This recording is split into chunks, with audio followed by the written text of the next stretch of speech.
नमस्कार, आप देख रहे हैं नवभारत न्यूज चैनल और मेरे साथ जो अश्विनी शर्मा जो है एक्स एमएलए और बीजेपी के प्रवक्ता हैं, उनसे बातचीत करेंगे। जिस तरह से जो है भारत और पाकिस्तान के बीच में एक तनाव वाली स्थिति रही 6-7 तारीख को और बहुत सारी कैजुअलिटी हुई। बहुत सारे लोग जो बॉर्डर पर रहते थे उनको माइग्रेट होके पीछे आना पड़ा। इनसे बातचीत करेंगे किस तरह से ये स्थिति बनी और लोगों को किस तरह से सुरक्षित जगह पे पहुंचाया गया। पहले तो आपका स्वागत है शर्मा साहब। जिस तरह से ये स्थिति बनी और बहुत सारे लोगों को जो बॉर्डर के बिल्कुल जीरो लाइन पर थे उनको गोलाबारी से बचाने के लिए लोगों को सुरक्षित जगह पे रखा गया, इस समय क्या स्थिति है? देखिए 22 अप्रैल को याद कीजिए। जी जी। ये सारी स्थिति जो बनी 22 अप्रैल को पाकिस्तान द्वारा भेजे गए आतंकी जिन्होंने पहलगाम के वेस्टर्न वैली में निहत्थे और बेकसूर 28 लोगों को शहीद किया। जी जी। ये लगभग 35 साल से एक प्रॉक्सी वार जो पाकिस्तान ने शुरू की है उसकी इंतहा जो है वो 22 अप्रैल 2025 को पहलगाम जो विश्व का माना हुआ टूरिस्ट प्लेस है, वहाँ नेशनल और इंटरनेशनल टूरिस्ट वहाँ पे जाता है। पाकिस्तान के द्वारा भेजे गए आतंकवादी और 22 अप्रैल के ठीक एक हफ्ता पहले पाकिस्तान के जो army general chief of the army staff हैं मुनीर, आसिफ मुनीर जी, उन्होंने एक कश्मीर के ऊपर एक बेतुका सा बयान देकर उन आतंकवादियों को भड़काया और वहाँ ये नरसंहार जो है वो किया। जी। जब ये इतना बड़ा घिनौना काम जो आतंकियों द्वारा किया गया, बड़ी बेशर्मी से एक न्यूली बेडेड कपल जो थे उनकी पत्नियों के सामने उनका सुहाग उजाड़ा गया। बिल्कुल। ये पूरे देश ने देखा और पूरा देश जो है ये इसको सहन नहीं कर पा रहा था। जी। और हमारी सरकार और हमारी army, paramilitary forces, Jammu Kashmir police सारे एक्टिव हो गए और एक प्रण लिया कि जिन्होंने भी ये घिनौना काम किया है या जो उनके आका हैं, आपको पता होगा कि प्रधानमंत्री विदेश में थे और विदेश से अपनी यात्रा छोड़ के वो दिल्ली वापस आए जी। और बड़ी हाई लेवल्स की मीटिंग करके दूसरे दिन बिहार से उन्होंने एक मैसेज जो है वो पूरे दुनिया और भारत के लोगों को दिया। शर्मा साहब, एक सवाल ये भी खड़ा होता है, सवालिया निशान खड़ा होता है कि 2000 लोग जो पर्यटक वहाँ मौजूद थे, एक भी सुरक्षा का सफाई नहीं था, होम गार्ड नहीं था, बीएसएफ नहीं, सीआरपी नहीं। और 18 दिन पहले इसकी इनपुट आई कि पाकिस्तानी आतंकवादी कोई बड़ी घटना करने वाले, ये बहुत बड़ी चूक है। क्या इसको मानते हैं क्या? पाकिस्तान ये जो अपना पहलगाम टूरिस्ट प्लेस जो है जी, ये बड़े ऐसे जहाँ स्पॉट हैं, टूरिस्ट स्पॉट हैं। बेताब वैली है, आड़ू वैली है, बैसन वैली है। ये लगभग 8-10 किलोमीटर जो पहाड़ के ऊपर ऐसे एरियाज हैं। तो कई बार ऐसा होता है कि सीजन अभी शुरू हुआ था, एक बात तो ये है कि सिक्योरिटी वहाँ होनी चाहिए थी जो नहीं थी। जी। तो टूरिस्ट अभी ये टूरिज्म के लिहाज से अगर देखा जाए तो अभी सीजन जो शुरू हुआ था, नहीं आने वाले समय में अमरनाथ यात्रा भी शुरू होनी, बिल्कुल होनी। उसके लिए अमरनाथ यात्रा के लिए प्रॉपर आपने देखा होगा कि ठीक जब ये इंसिडेंट हुआ इमीडिएट उसके पहले ही अमरनाथ यात्रा के बारे में हाई लेवल मीटिंग जो हैं, सिक्योरिटी रिलेटेड, हेल्थ रिलेटेड सारे जो इंतजाम हैं, जो व्यवस्था करनी है, उसके लिए जो हाई लेवल मीटिंग एडमिनिस्ट्रेशन की तरफ से की गई हैं।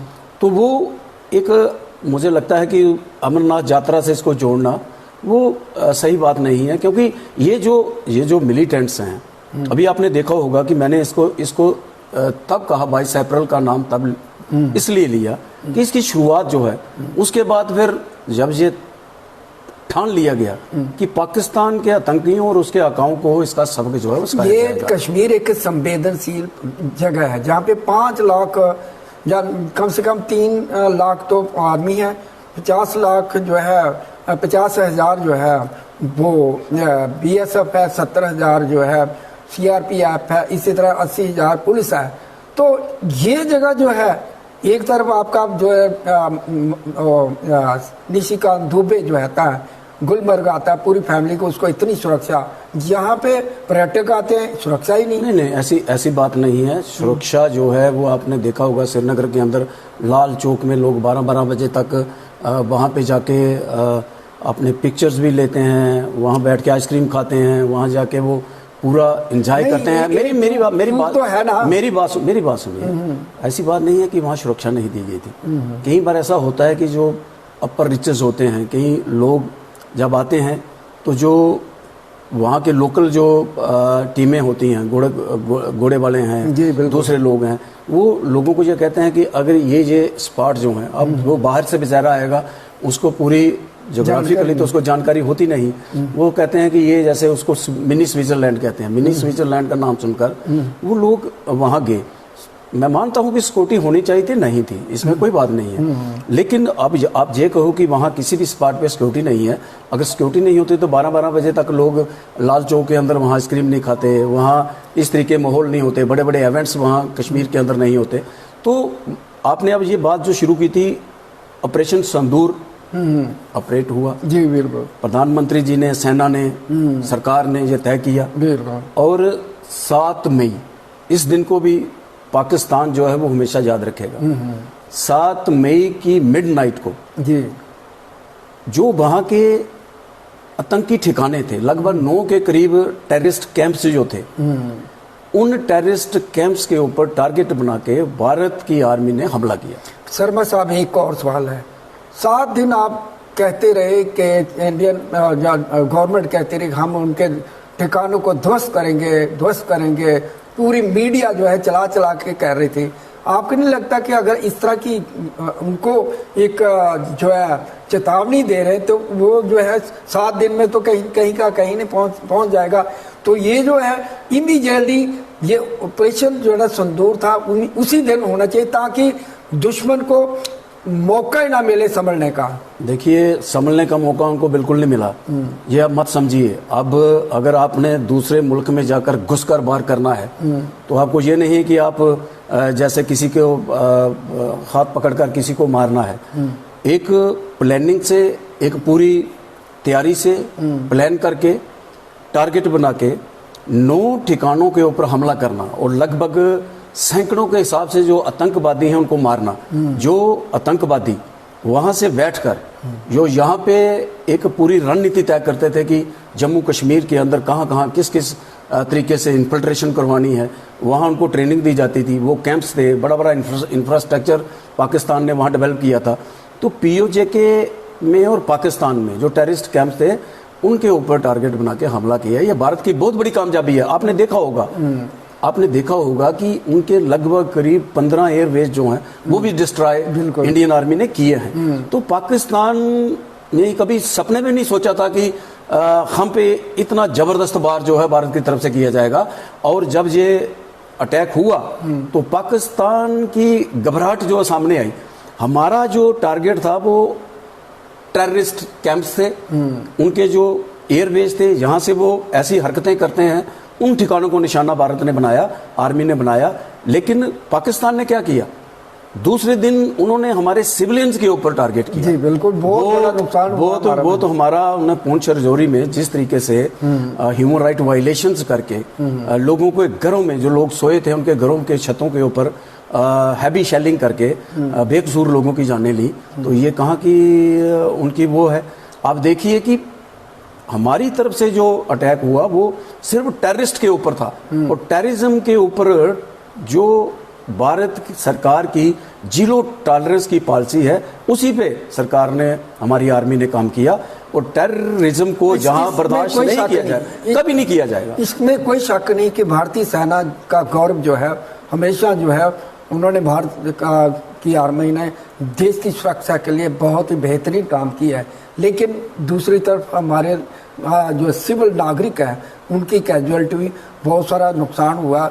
ये भी हमें देखना होगा कि लड़ाई जो होती है वो कोई मसले का हल नहीं होता। आखिरकार जब भी लड़ाई होती है बातचीत के जरिए ही ख़त्म होती है। उसके बाद जो है बहुत सारी सरहदों के ऊपर जितना भी बॉर्डर की जो है वहाँ से माइग्रेशन हुई, चाहे अखनूर हो, चाहे नौशहरा हो, चाहे दूसरी जगह पुंछ हो, वही बहुत सारी माइग्रेशन हुई, अर्निया बॉर्डर हो, आरएसपुरा बॉर्डर हो, तो उनकी व्यवस्था के लिए किस तरह से आपने कदम उठाए, खासकर जिस तरह से एलजी और अमित शाह का ये पूरा जो है आधार क्षेत्र है, जो है होम मिनिस्ट्री उनके पास आती है, किस तरह से उनको अकोमोडेट किया गया?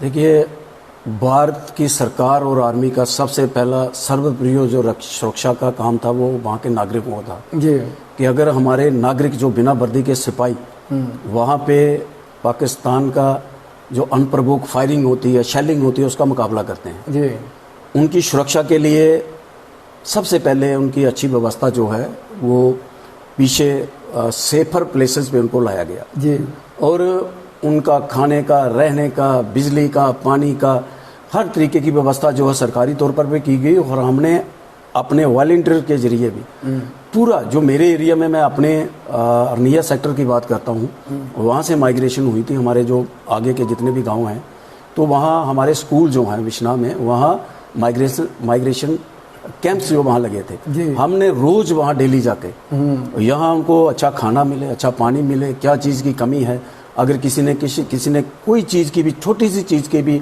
अगर उन्होंने डिमांड की, हमने उनकी वो डिमांड जो है वो पूरी की। हमारे लिए सबसे सर्वोपरि जो है हमारे उन नागरिकों की सुरक्षा थी। और भारत की सरकार ने, यहाँ के प्रशासन ने बड़े अच्छे तरीके से अपने लोगों को संभाला और रोज़ कैंप्स में जाकर 2 बार 3 बार जाकर हम लोगों से उनकी व्यवस्था के बारे में पूछते थे। लोग बड़े खुश थे कि अच्छे तरीके से इस बार जो सरकार ने उन लोगों को जो है वो संभाला है। शर्मा साहब, बैंकर की बात करें, बैंकर जो है वो किसी प्राइवेट एजेंसी को दी, लो टेंडरिंग के ऊपर उनको बनाया गया, उनकी डिजाइनिंग ही ऐसी बनाई गई जिसमें बरसात के दिनों में पानी भर जाता है और बहुत सारी वहाँ पे कीड़े मकोड़े सांप भी आ जाते हैं।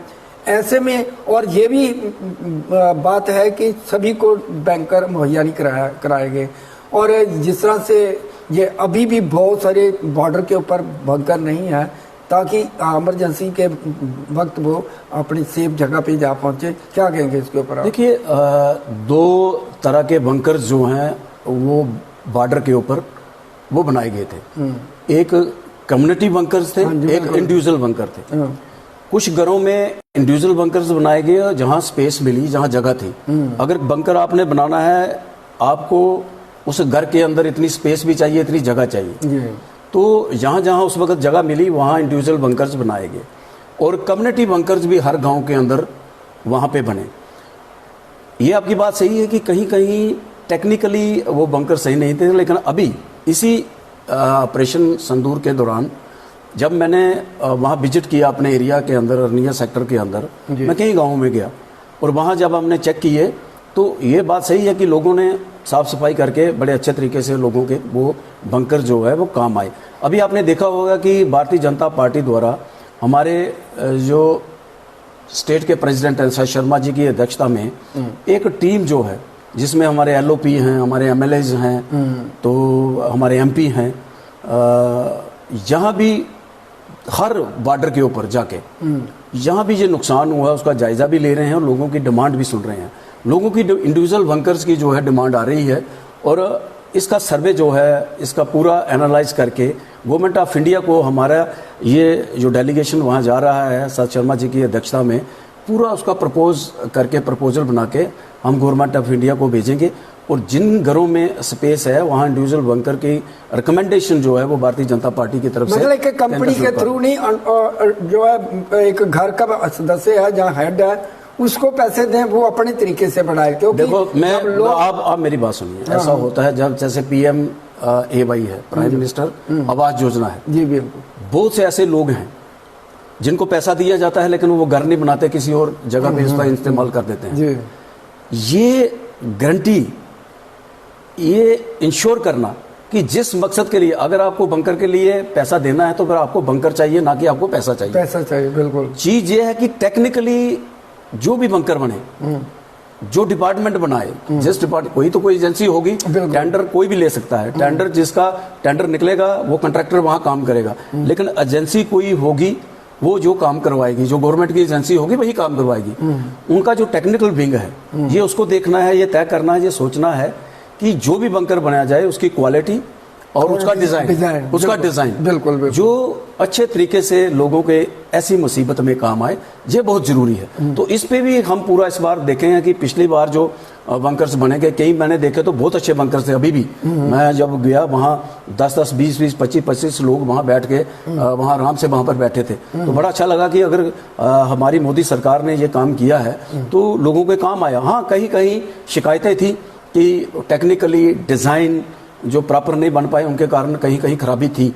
तो इस बार जो भी डिज़ाइन बने, जो भी बंकर्स बनाए जाएं, चाहे वो कम्युनिटी बंकर हो चाहे इंडिविजुअल बंकर्स हो, इंडिविजुअल बंकर की डिमांड आ रही है। वो हमारा जो अभी भी आज भी हमारा जो डेलीगेशन है हमारे स्टेट प्रेसिडेंट जी की अध्यक्षता में, वो आज रजौरी सेक्टर में है, नौशहरा में है, तो RS-पुरा, बिश्ना, रामगढ़, सांबा, कठुआ, कोई भी बॉर्डर जो है वो हमारी ये टीम जो है उन्होंने नहीं छोड़ा है। और लोगों की जो डिमांड्स हैं उसको पूरा करने के लिए जो भी बॉर्डर के लोग हैं हमारे, वो बिना वर्दी के सिपाही हैं और उनके लिए भारतीय जनता पार्टी बिल्कुल आगे आके काम करेगी। जो भी उनकी डिमांड्स हैं उनको रिकमेंड करके हम गवर्नमेंट ऑफ इंडिया को भेजेंगे और पीछे पूरी कोशिश होगी कि इसको एक्सपेडाइट करके जल्दी से जल्दी, कहीं भी ऐसी स्थिति बनती है, क्योंकि पाकिस्तान एक ऐसा मुल्क है जिस पे आप भरोसा नहीं कर सकते कि कब उसका मन बदले और कब वो क्या करे।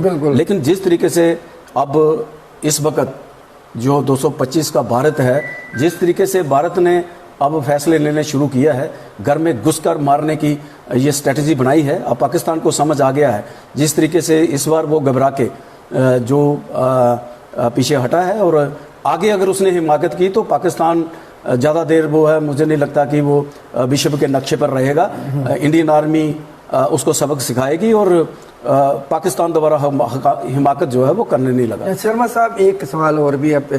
जब भी गोलाबारी होती, पहले भी होती थी अर्निया सेक्टर में, दूसरा अब्दुलिया में होती थी, तो एक प्रपोजल बनाया था कि जो बॉर्डर के 0 लाइन पर रहते हैं उनको 5-5 मरले का प्लाट दिया, ताकि ऐसी गोलाबारी के दौरान जो है वो किसी स्कूल या किसी आश्रम में रहने की बजाय वो जो 5 मरले का एक प्लाट है वो जहाँ पे सुरक्षित वो अपने परिवार के साथ शिफ्ट हो जाएं, माइग्रेट कर ले, मतलब वो अपने घर में चले जाएं। ये प्रपोजल ठंडे बस्ते में चल गया, इसके ऊपर कोई बात नहीं। हालांकि डॉक्टर जितेंद्र सिंह ने इसके ऊपर बात कही थी, बाद में इसके ऊपर कुछ भी संज्ञान नहीं लिया। देखिए, ये 2014 से पहले एक मुझे लगता है कि पाकिस्तान जिस तरह की शेलिंग करता था, जिस तरीके की फायरिंग करता था, जिस तरीके की अनप्रवोक्ड फायरिंग उसकी तरफ से होती थी, रोज तीसरे दिन लोगों को अपना सामान बांधकर सेफर प्लेसेस पे जाना पड़ता था। लेकिन 2014 के बाद मैं बॉर्डर पे रहता हूँ और लगभग मैं 30 साल बॉर्डर पे इन लोगों के बीच में रहा हूँ। बड़ी बड़ी माइग्रेशंस मैंने देखी हैं, बड़े बड़े कैजुअलिटीज़ बॉर्डर के ऊपर मैंने देखी हैं। और मुझे लगता है कि उस वक़्त ऐसे हालात थे जब ये डिमांड निकली थी कि कहीं सेफर प्लेसेस के ऊपर 5-5 मरले का प्लाट। लेकिन कुछ फैमिलीज ऐसी हैं 5 मरले का प्लाट तो ले लेंगे, लेकिन कंस्ट्रक्शन करके कौन देगा उनको। ये बड़ी सारी इसमें टेक्निकल प्रॉब्लम्स हैं। तो जब 14 में मोदी सरकार आई और जिस तरीके से आप मेरी बात सुनिए, 14 के बाद आज 25 है। आप मुझे बताइए कि 14 के बाद कहाँ फायरिंग हुई, कहाँ शेलिंग हुई। आज 25 में ये ऑपरेशन संदूर हुआ, ये 22 अप्रैल को जो पहलगाम में आतंकवादी हमला हुआ, अब ये 25 में ये चीज़ें सामने देखने को मिली। लेकिन इससे पहले ही एक स्ट्रेटजी जो गवर्नमेंट ऑफ इंडिया ने बनाई, मोदी सरकार ने बनाई कि कम्युनिटी बंकर्स जो हैं, अगर कहीं ऐसी ज़रूरत पड़े तो कम्युनिटी बंकर जो हैं वो और इंडिविजुअल बंकर जो हैं वो बॉर्डर के ऊपर लोगों को बना के दिए जाएं, ताकि अगर कोई ऐसी, जब मुझे बताइए अब जब गोलाबारी होती है आपको तो भागने का समय भी नहीं मिलता, कहाँ आप भागोगे सामान लेकर, 5 मरले प्लाट लेकर वहां नहीं, जिस तरह से घर में माइग्रेशन की है, माइग्रेशन हुई, मेरी बात नहीं, माइग्रेशन हुई, स्कूलों में ठहराया उनको, बड़ी अच्छी व्यवस्था करके दी, वो 4-5 दिन जितने दिन भी वहां रहे तो बहुत अच्छे तरीके से वहां पे रहे। लेकिन अब ये स्ट्रेटजी, अब लोगों की डिमांड आ रही है कि हम बार बार जहां से उजड़ कर नहीं जा सकते, हमें आप हमारे घरों के अंदर हमें अच्छी कॉमन प्लेसेस के ऊपर कम्युनिटी बंकर्स और इंडिविजुअल बंकर्स बना के दो, जो अभी डिमांड लोगों की आ रही है, तो उस पर सरकार काम करेगी। और हमारा मतलब कि जो 5 मरले का प्लाट है वो नहीं चलेगा। नहीं, 5 मरले का प्लाट, देखिए कोई भी चीज को किसी भी तरीके से आप खत्म नहीं कर सकते। जो डिमांड अगर लोगों की तरफ से, वो लोगों की डिमांड होती थी उस वक्त जब मैं विधायक था, 12 साल मैं लेजिस्लेटर रहा और बॉर्डर की नुमाइंदगी करता था, और बॉर्डर का हर मसले जो है, मैं जितना मेरा, आप अगर असेंबली की प्रोसीडिंग्स आप देखेंगे तो जितना मैंने 5 मरले के प्लाट के लिए संघर्ष किया है, लेकिन अब लोगों की डिमांड जो है थोड़ी बदली है। अब लोग वहाँ सेटल हुए हैं, लोगों ने बड़े बड़े घर वहाँ बनाए हैं। आप बॉर्डर के ऊपर आप जाके देखेंगे तो लोगों की जो एक माइंडसेट जो है वो चेंज हुआ। अब लोग कहते हैं कि मेरा घर है। मेरा सवाल ये था कि जब भी गोलाबारी होती है तो उनको माइग्रेशन करनी पड़ती है, तो वो स्कूलों की बजाय जो उनको प्लाट मिलेंगे वहां पे थोड़ा बड़ा इंफ्रास्ट्रक्चर खड़ा करके सबसे बड़ी चीज ये है कि शांति रहनी चाहिए। नहीं, वो तो मोदी सरकार ने 11 साल के अंदर वहां एक भी शेल जो है, एक भी गोली जो है पाकिस्तान की तरफ से, खासकर अर्निया सेक्टर इतना बड़ा सेक्टर है जहां हमेशा, मैंने वो भी देखा एक दिन हमारे ही एरिया के अंदर 10 कैजुअलिटी एक रात को हो गई थी, जो हर महीने के बाद 2-4 लोग। आपको पहले जब माइग्रेशन हुई थी गोलाबारी अर्निया में, हमने पूरा कवर आपको भी किया था कवर। तो अब जो भी 11 साल तक वो गोलाबारी हुई नहीं, तो अब लोगों का एक माइंडसेट है, लोग चाहते हैं कि हमारे बंकर्स बनाए जाएं। हाँ, अगर लोगों की डिमांड आएगी तो उसको भी हम प्रोसेस करके आगे गवर्नमेंट ऑफ इंडिया को उसकी रिकमेंडेशन करेंगे, क्यों नहीं करेंगे। जो लोगों के लिए बेहतर होगा, जो लोग चाहेंगे, जो लोगों की डिमांड होगी, वो डिमांड हम जरूर अपनी गवर्नमेंट को भेजेंगे। तो हमारा डेलीगेशन अब इसलिए हर बॉर्डर के ऊपर जहाँ जहाँ नुकसान हुआ है उसको भी हम एनालाइज कर रहे हैं, सरकार अपनी तरफ से कर रही है, लेकिन हमारी पार्टी की तरफ से हमारे जितना भी ये ग्रुप जा रहा है, ये टीम जा रही है, वो ऑन स्पॉट वहाँ पे जाके लोगों की डिमांड देख रहे हैं, सुन रहे हैं, और उसको साथ साथ जो लोगों का नुकसान हुआ है उसकी भरपाई कैसे की जाए उसका भी पूरा सर्वे जो है वो किया जा रहा है, हमारी पार्टी की तरफ से भी किया जा रहा है। वो एक पार्टी ने ये फैसला लिया है। और अगर जैसे आपने सवाल ये किया है कि 5 मरले के प्लाट की अगर डिमांड या जरूरत कोई महसूस हुई तो हम गवर्नमेंट ऑफ इंडिया को, होम मिनिस्ट्री को ये लिखेंगे, ये भेजेंगे अपने पार्टी की तरफ से। इसमें क्या है, कोई लास्ट क्वेश्चन, ओपोजिशन का किस तरह से रोल रहा है पूरे ये संदूर के नाम ऑपरेशन के दौरान? अगर ओवरऑल देखें, कुछ इंडिविजुअल को छोड़कर, जब देश के ऊपर कोई विपदा आती है ना तो पूरा देश एकजुट हो जाता है, और होना भी चाहिए।